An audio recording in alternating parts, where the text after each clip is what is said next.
بسم اللہ الرحمن الرحیم۔ پروگرام ٹاپ سٹوری کے ساتھ میں ہوں آپ کا میزبان عاصم امین۔ آج ہم بات کریں گے ارشد ندیم کی، جو ہمارا ایسا ہونہار سپاہی جو اپنے ملک کا نام روشن کرنے کے لیے پیرس اولمپک میں موجود ہے۔ کل اس کا مقابلہ انڈیا کے کھلاڑی سے ہونے جا رہا ہے اور قوم کی دعائیں، قوم کی ہر قسم کی سپورٹ اس کے ساتھ موجود ہے، اور ہم دعا گو ہیں کہ اللہ تعالیٰ اس نے جتنی محنت کی ہے اس کو اس کا صلہ ملے، وہ پاکستان کے لیے گولڈ میڈل لے کے آئے۔ یہ واحد ایک کھلاڑی ہے کیونکہ مختلف شعبوں کے 7 لوگ وہاں اولمپک میں گئے تھے اور کوئی بھی کامیابی حاصل نہیں کر سکا۔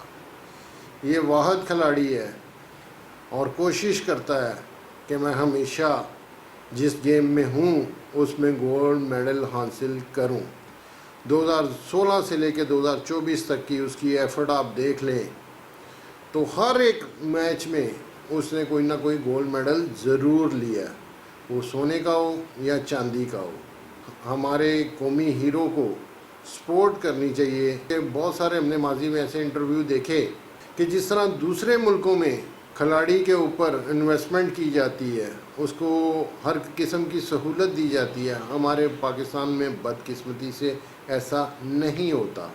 یہ تو وہ 2-3 جو میڈل ایک جاپان میں جو کرونا میں ہونا تھا، اس کے بعد جب اس نے کامیابی حاصل کی تو پھر جا کے حکومت نے اس کو تھوڑا بہت سپورٹ کرنا شروع کیا کہ یہ ہمارے پاکستان کا نام روشن کرے گا۔ شاید ان کو یقین آ گیا کہ یہ واقعی ہی ہمارے ملک کا نام روشن کرے گا۔